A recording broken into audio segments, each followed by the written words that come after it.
Well, hi, and welcome back to this session of the Acting and Modeling Success Summit with Aaron Marcus. In this session, Aaron and his guest are going to talk about what is expected of a model during a commercial modeling shoot. So, Aaron, let's get started. Fantastic. Hey, listen, we're really fortunate to have David Blecman, who is an incredible commercial photographer, very talented guy. And just to look, you can look at his bio. You'll see a tremendous amount of things that he's done. Just a couple things. I mean, he shot everything from the Hilton, the White House. He shot celebrities like let's see. Actually, I'm going to take a look here. Beyonce, Christina Aguilera, Jimmy Buffett. Just Kiss. He's just shot tons and tons and tons of well-known people, and he shot me as well, which is pretty cool. So anyhow, David, hey, welcome so much to the summit. Hey, so here's what I want to do. Everybody's talking about fashion. People know what fashion models do. Maybe we can just really quickly, or have you describe some of the differences between fashion modeling and commercial modeling, and then I'm going to start asking you more questions about what models should be expecting, how they can get booked, and things like that. Okay, well, I would say right off the bat, one of the main differences between commercial modeling and fashion modeling is, have you ever seen a fashion model walk down the runway and smile? People say to me all the time, how come they always look so unhappy? Well, because in fashion modeling, it's not about the model, it's about the clothing. It's not about the model making contact with the audience. It's about the audience making contact with the fabric, with the clothing, with the style. So in fashion modeling, the model is nothing more than a mannequin carrying the fashion down the runway, wearing the fashion during an ad campaign. It's all about the fashion. In commercial modeling, even though it's still not all about the model, commercial modeling, as you obviously taught me years ago, Aaron, is acting without words. You're playing a part.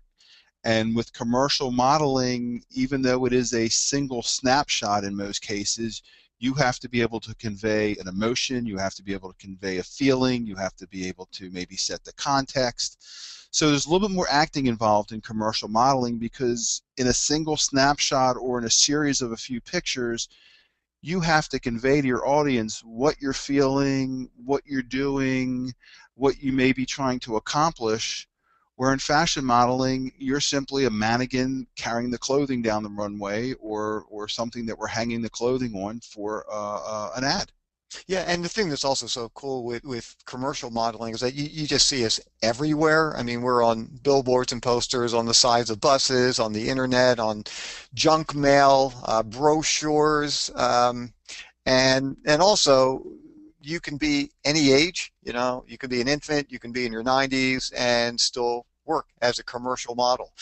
So maybe we can kind of start at the very beginning here, as far as when a commercial project is beginning to happen. We see the models, we see things from the time we get a phone call from our agent saying, either you have a go-see or you've got the job.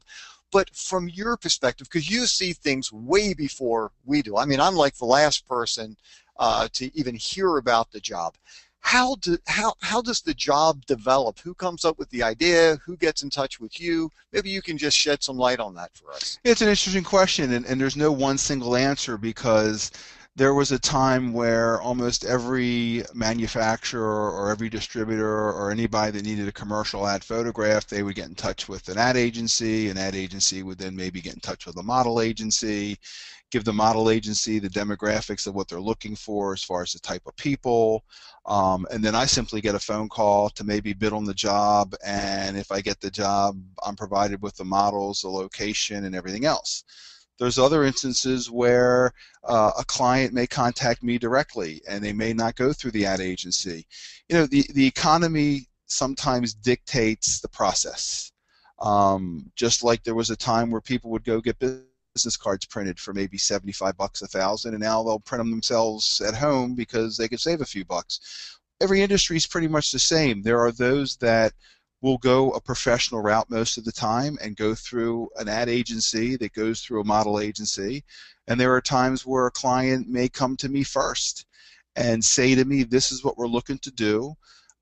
We need 3 models. We want an Asian, and we want a Caucasian, and we want an African American, or we want a 29-year-old Caucasian woman and a 13-year-old Caucasian daughter and a 25-year-old Asian male.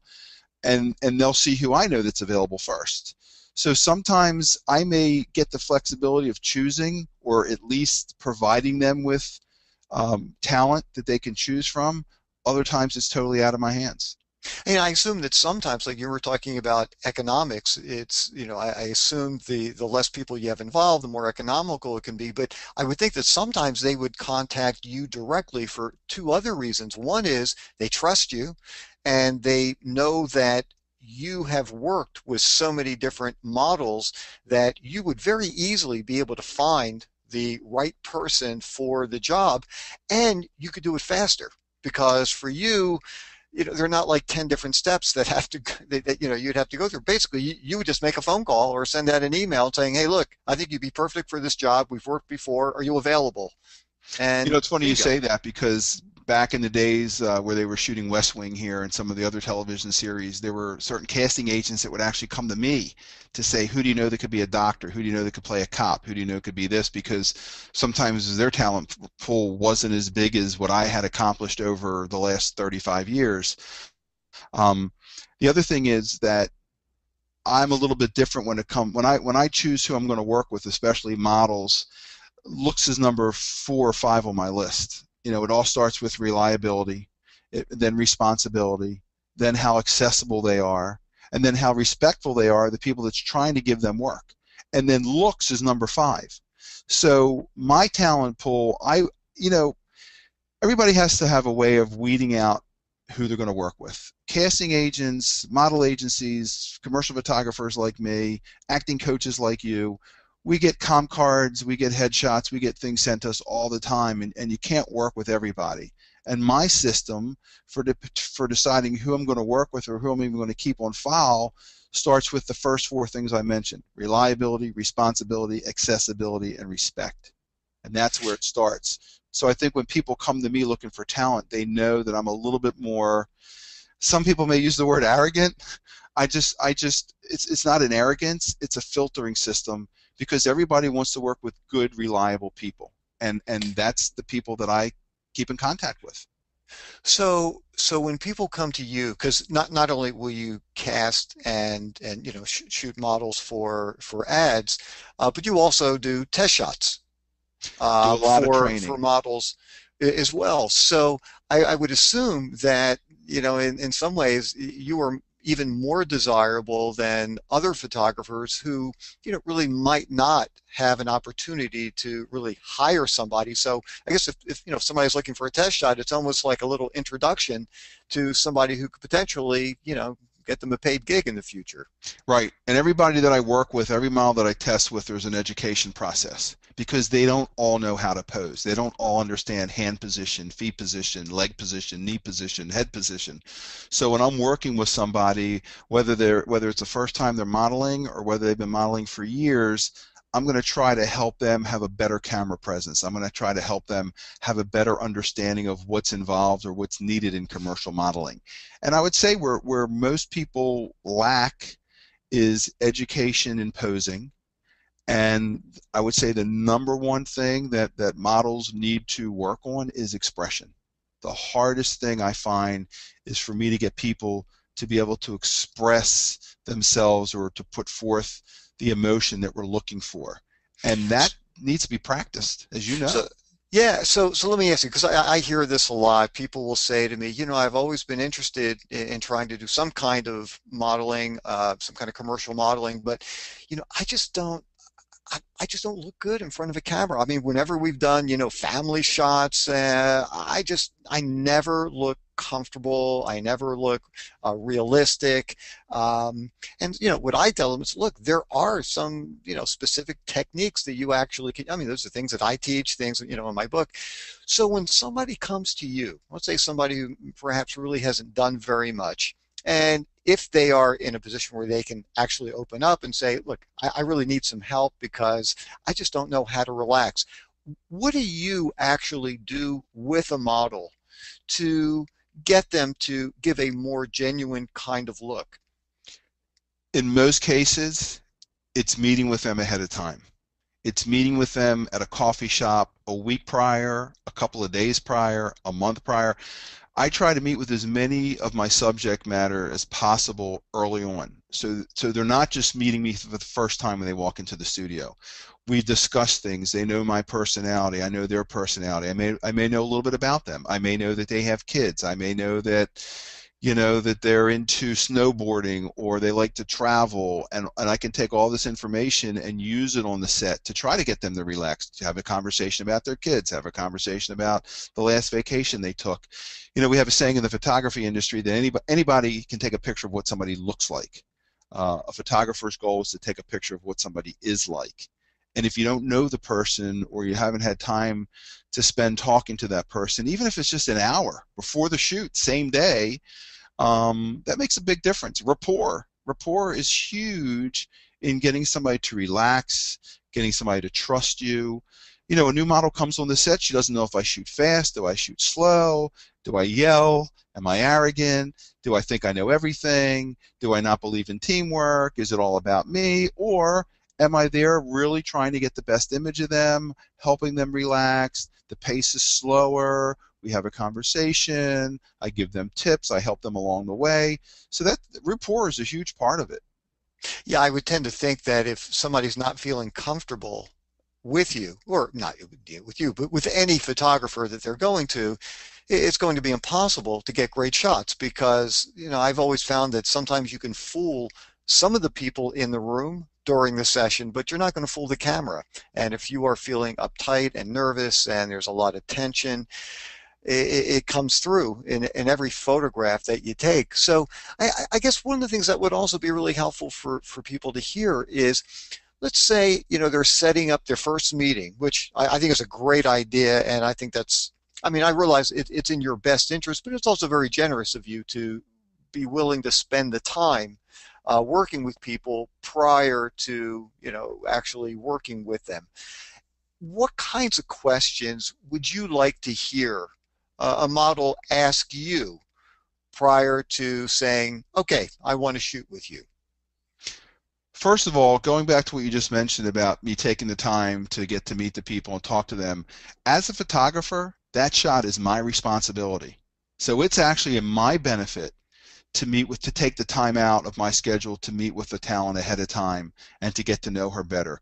Because when I'm delivering images to a magazine or to an advertising campaign, they don't want to hear that the model wasn't relaxed. They don't want to hear me complain that the makeup artist didn't do what I told her.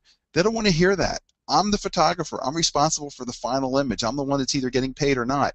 So it's in my best interest to try to get to know the talent and to try to get a rapport going with them so that they're more relaxed and we both have a better understanding of what I'm trying to accomplish. And just to kind of jump in, excuse me, I was just going to jump in for a second. And the other thing that's very interesting along those lines is your name and reputation is on every one of those photos. So when somebody's showing pictures to other people, whether it's, an agent, whether it's an art and creative director, whether it's just to friends and other actors and models, they're going to say, well, who shot it? Well, David Blecman shot it. And so, yeah, you need to make sure that every photo that you do with somebody is phenomenal.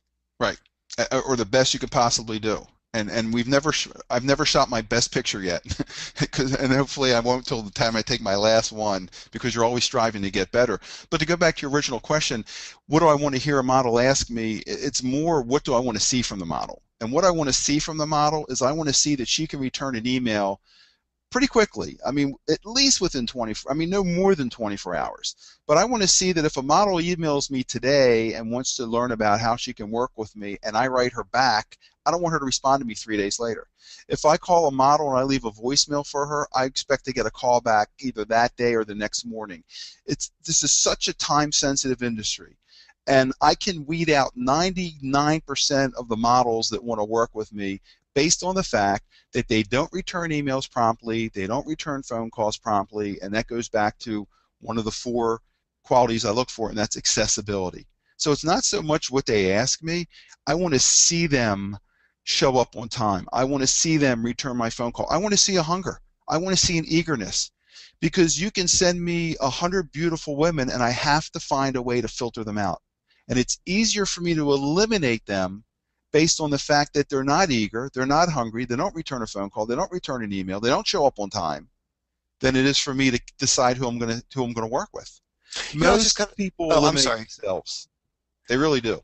I was just wondering, when you said don't show up on time, what exactly is your policy? And unfortunately, I've been in not too many, but a couple of situations where I'm working with another talent and I'm on the set and the other person's not there. And, I'm still on the clock. And now, we're into the second hour and the other model hasn't shown up. What exactly do you do when, you've hired somebody and they are, they haven't called, they're not there, and you're, still waiting for them to walk through the door? Typically, in my case, and I know I'm different than the way that a lot of other photographers operate, I don't have the problem with people not showing up for work or showing up on time, and I'll tell you why. If a talent wants to work with me, or if I have a project coming up and I think a model has great potential to be one of the models on the set, the first thing I do is I schedule a meeting with her at a public place, a Panera Bread, a coffee shop. If she's late for that meeting without a valid excuse, if she didn't call me and say I'm right around the corner, I'm stuck in traffic, or there was an accident on the Beltway, I mean, things happen. I understand that. But if she comes prancing in 15 minutes late, like there's nothing wrong, I'm just not going to use her. End of story. So my policy is, if you're coming to impress me, and I don't care if you're coming to see me or you're going for an interview as a bank teller, if you can't show up for the interview process, which the whole purpose is to impress somebody so you can get the work, if you can't do that on time without having a valid reason or making a phone call that you're running late, you're not going to get you're not going to get through the door the next time. Now, once I have established a relationship with you, or we have established the fact that you did show up on time, and now I want to use you for a project, typically what I do in my case, Aaron, is I have a contract to appear. I will make the model sign a contract. I state when she needs to be there, how she needs to be prepared, what she needs to bring, everything I could put in black and white. And if she's not on time or doesn't show up, there's monetary penalties. And since I started incorporating these contracts about 3.5 to 4 years ago, I have not had a problem, because they know I'm serious. And I think a lot of it has to do with your reputation as a photographer, obviously as a model, but I don't have the time to play the waiting game anymore. And like you said, you're on the set waiting. There's a hairstylist on the set. There's a makeup artist on the set. There could be an art director, a set director. When I used to shoot for Water Everywhere, White House Black Market, sometimes we had 12 people. Somebody in charge of jewelry, somebody in charge of accessories, somebody in charge of this and that. You keep them waiting, forget it, you're done. Yeah. So if you can't show up on time for me for the interview process, I can't trust you to show up on time for a job. Well, one of the things that's really nice that you do, because I've seen you do this at some of the workshops that you've done with me, is that you've got just a great handout that you give to everybody, and it makes it very simple, very clean. This is what you need to do. You talk about everything from, making sure you stay hydrated, make sure you get a good night's sleep, just figuring out what kinds of wardrobe to bring, what colors are best, what colors are not so great for you. And then also, because I know we have to kind of wind this up a bit, but also sitting down and figuring out, especially if you're doing test shots for somebody's composite sheet or maybe for their agent's website, is what kind of looks will help sell them the best. And so, you're able to sit down and explain that to them. And if you don't have a photographer who either has that kind of knowledge or is willing to do that, it's going to make it very tough, because, as you can have the greatest shooter in the world, somebody who technically puts together, the most exquisite photos, but if they're not shots that are going to market you well and put you into the right category, then you're not going to get any work. So yeah, I mean, having your handouts are just very, very helpful to people, and I think it's really good when you are sitting down with a photographer just to hear what they have to say and what you can learn from the photographer, which I think will give you your best chance for walking out of a session with some really, really great photos. And the Hey, thing is, with great okay. photos, if you're looking for commercial work, I don't want to see you standing in front of a purple curtain. Uh, I had a gentleman once that sent me a comp card, and he was in a plumber's uniform, those Dickie clothes that you can buy at the store. He's holding a pipe wrench, standing in front of a purple curtain. That doesn't impress me. That's not going to impress many people. If you're looking for commercial work, you have to make sure your images look like ads. Period. I wanted to do a shoot with a model that I'm working with. I wanted to do a mother-daughter shot, and I wanted something where it was cold and it was chilly and we could bundle up. So we met yesterday outside at a location, and it was great weather because it was cold and there was wind, and we've got this beautiful shot of the mother zipping up their little daughter's ski jacket, smiling at her. The wind's blowing in their hair. You can see it's kind of a gray, chilly day. Well, all that stuff works together to make your images look like an ad. If I would have brought the mother and the daughter in my studio and put them in front of a white backdrop and shot her zipping up her coat, what is that telling everybody? Nothing. That Yeah. nobody invested the time to make this picture look real. Yeah, no, I agree. Hey, listen, I know we have to wind things up, so I should probably ask Joel right now if we do have any questions from people attending the summit. Yeah, we do actually, Aaron. So several people have written in, and let's go and just jump right into some of these.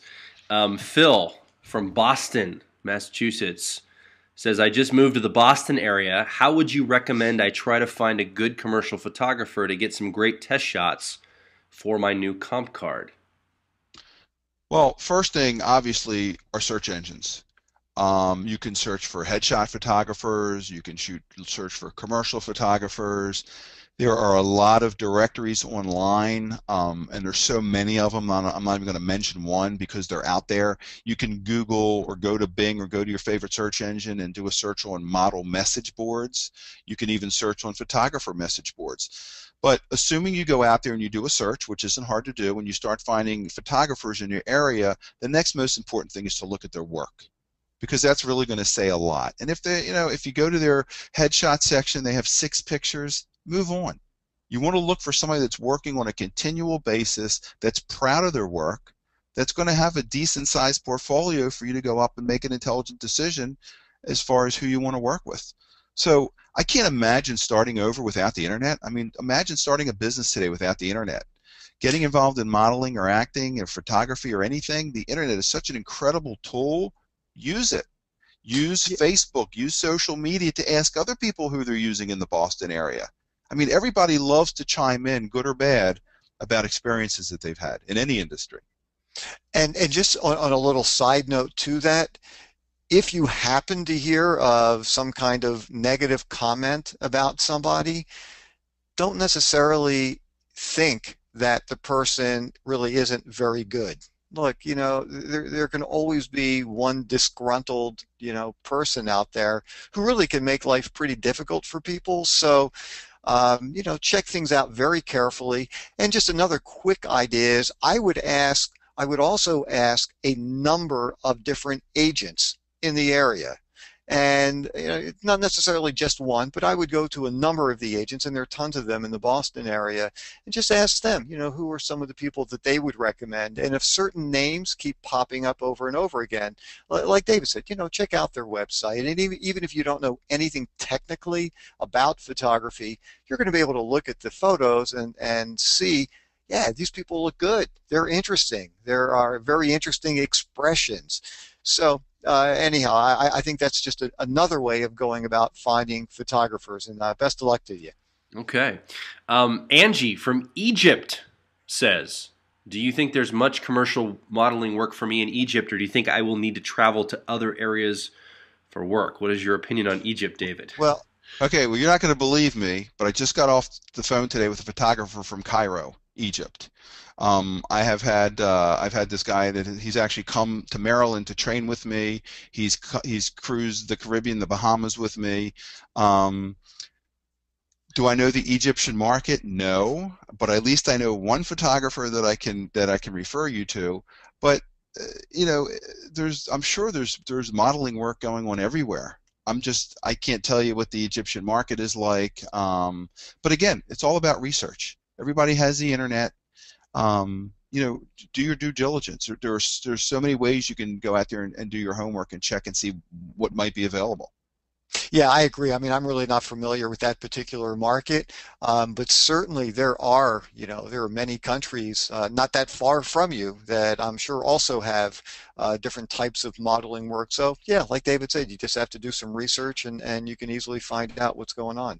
I would get some magazines that are produced over in Egypt, published over in Egypt. Look at the magazines, see who's advertising in those magazines, what companies are advertising in there. Contact the companies and ask them what advertising agency they went through to get into the magazine, or what PR company they're using. Because anybody that's advertising in a magazine typically is going through an advertising agency or a PR firm to put the materials together properly to submit to the magazine. So go to some of the advertisers and ask them who they're using. That's a good idea. We're kind of running short on time. Let me try to squeeze one more question in here. This is a good one from Kat, Johannesburg, South Africa. She writes, the last time I hired a photographer to do some commercial photos for my portfolio, he made everything look like fashion shots. How would you suggest I make sure I get my next photographer to take real commercial photos? The problem is the word next, or the one photographer I use. Your portfolio cannot be one photographer, or all your work is going to look the same, because most of us have a certain style. If a model comes to me and says, I want you to shoot a portfolio, I'm like, you know what, I can do a couple of looks for you, but I'm going to recommend you to some other people too. So if you want your portfolio to avoid looking the same, or every shot to have the same vantage point or the same style or the same cropping, your portfolio has to be multiple photographers. And again, research. Look at the work. See who's shooting what. See who's some photographers that may have been credited in some local magazines in your area. A lot of times you look in a magazine, there's a photo, and there may be a little credit line as to who the photographer is. Look them up. But if you're serious about putting together a portfolio, especially a commercial portfolio, you need to work with as many different photographers as you can to get as many different looks. And a portfolio is never finished. As long as you're modeling and as long as you're looking for work, you are continually adding the best and getting rid of the worst. And speaking of which, you're better off with 10 great pictures than 20 mediocre pictures. No, I agree. Hey, Kat, also one other thing to add to that, and I think David's points are really good. Just so you do know, I do offer private online coaching sessions, and I'd spend a couple of hours with you just going through figuring out what kinds of shots you should be doing. And basically what would be incredible for you is once you've learned how to put together strong commercial photos, and whether it's through reading my book or doing a private session with me, then what you can do is search for some photographers in your area, and instead of asking them, what kind of shots do you think we should be doing, you're actually going to go in there with all the ideas, and you're going to sit down with the photographers and say, look, this is what I want to do. You've already practiced it. You know what kind of emotions, you know what kind of location, you know what props to bring in, you know what the shot's going to look like. And like David said, it's going to look like an ad.